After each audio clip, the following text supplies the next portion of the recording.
Hi, my name is Jan. Welcome to Butterfly Tracks. Pardon the sound quality of today's video. I'm having a few technical difficulties. For some reason, my phone and my computer won't speak to each other. I generally do the voiceovers on my phone because it sounds a lot better than the computer, but today the computer's just gonna have to do. I really wanted to tell you about a very unusual Florida State Park. You would think from my previous videos that I've only stayed at truck stops and Cracker Barrels, but that's really not true. Most of my first 2 months were spent at Florida State campgrounds. My Social Security check is way too small to live on. Some of you can relate to that. And I don't know what I would do if I blow through my emergency savings. So I really have to keep my expenses way down. As a Florida resident, I was able to stay at state campgrounds for half price, and that usually meant $8 to $10 with electric and hot showers. The free overnight stays at Cracker Barrels and truck stops are still a necessity for my budget. At the end of the video, I'm going to show you some essential no-build tips. One is particularly essential, so stay tuned for the end for that. First of all, let me tell you about this weird, wild, strange, sci-fi cult historic Florida State Park.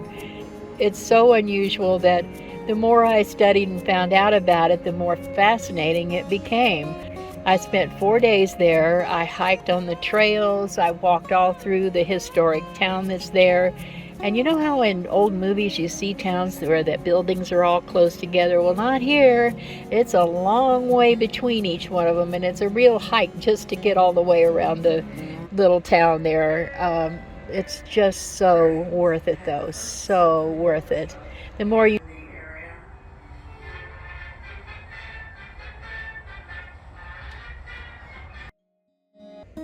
The Koreshan Unity was a communal settlement founded in Estero in 1894 by Cyrus Teed. Henry Ford and Thomas Edison had visited the community. Ford said he believed in reincarnation, but not so sure that the world is hollow.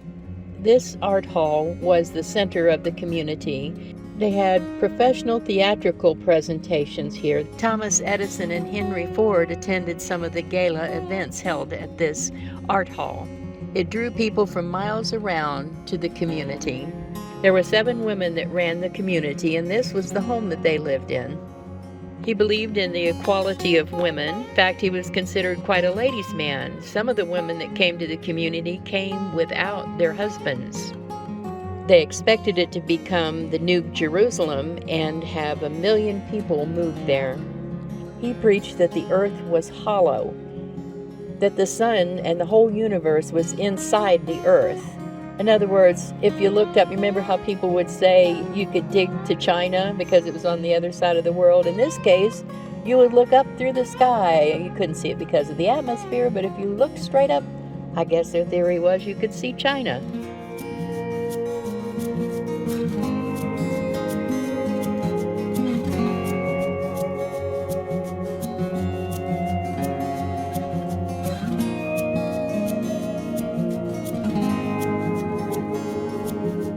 There are still remnants of the fabulous gardens that the community was building for contemplation.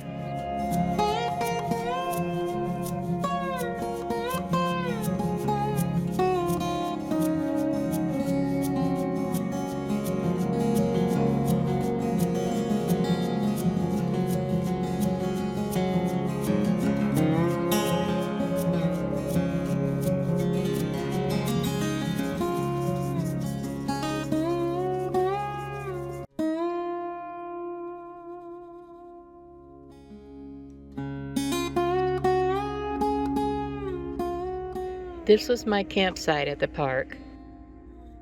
All of the campsites at the park were very private. The plants around the campsite were like a jungle.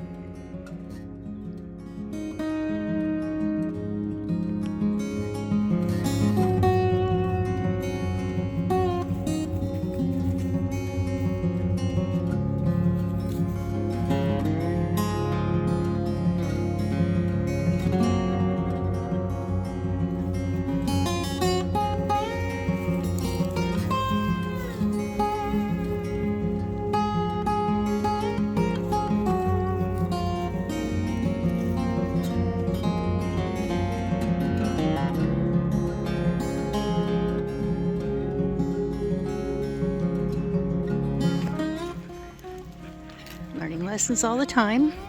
I mean, they gave me a map of the trails, and did I bring it with me? No. So I don't know the shortest way back. And I'm out of breath. But I'm fine. My hips don't hurt, my knees don't hurt, my feet don't hurt. I can make it a lot farther. A long way. And I did some other walking earlier too. Gorgeous. Just beautiful, so worth it. This is what's going to get me in shape. This is it.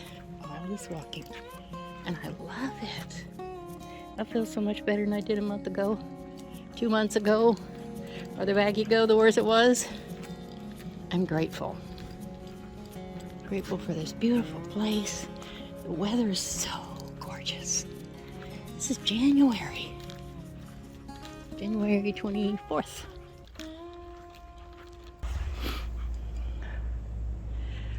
So I'm getting really tired.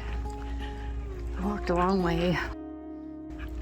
There were all those nice benches to sit on for contemplation along the way, and now I haven't seen any more benches. I could sure use some contemplation. Oh, I'll make it back, but I sure am tired. Hope this is going the right direction. I took a left. It seems like it's backtracking on the other trail, but then again, who knows? Supposed to be getting in shape. Ooh, a bench. A bench. Look at that, a bench. Yay, a bench. Oh, a nice, cool, quiet place. Oh, good. Oh, perfect place. Perfect place to sit. Go sit. Oh, I just need a minute. Oh boy, the girls are doing good.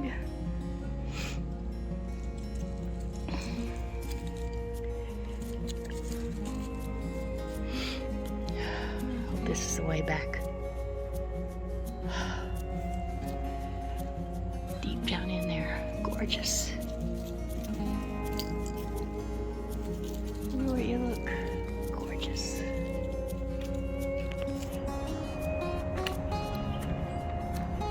Look at this. I think I found a shortcut back.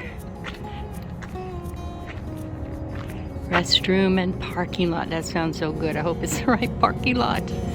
Better be.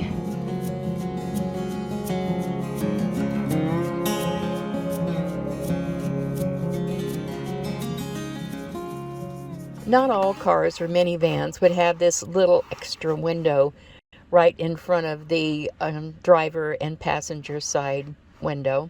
So I went ahead and used some of the black contact paper that I had. It was black on both sides, and I cut it to fit, and it works really good there. When it's warm and not raining, I use those elastic mesh that goes over the front doors. On a minivan, you can't use those in the back because it's a sliding door, but you can put them over both of the front doors, the passenger and the driver's side. Now those are great when it's not raining. You could leave the windows completely open for air circulation. Not very stealthy, of course, but when you're camping, it's great to prevent any bugs from coming in. This is one of the most essential pieces of equipment that you can have with you on your trips. This is a lanyard for your keys or your key fob. It should be around your neck at all times. You should never get out of the vehicle without it. And if you take it off at night, you should hang it in the same place every single time. Without this simple piece of equipment, all the rest of the van build you do could be kind of out of reach for you for a while until you find somebody to come and help you get back in your vehicle. I will always try to give you at least one little tip in all of my videos, whether it's something that I came across and figured out for myself, or the many mistakes that I've made. And of course, a lot of them come from videos that I've watched, just like all of you have probably. In next week's video, I'm going to talk about the details of my minivan itself, some of the bells and whistles that it has, some of the advantages to being a plug-in hybrid. And of course, there are always adventures to be had, so join me next week to see what my next adventure is. Thank you for watching.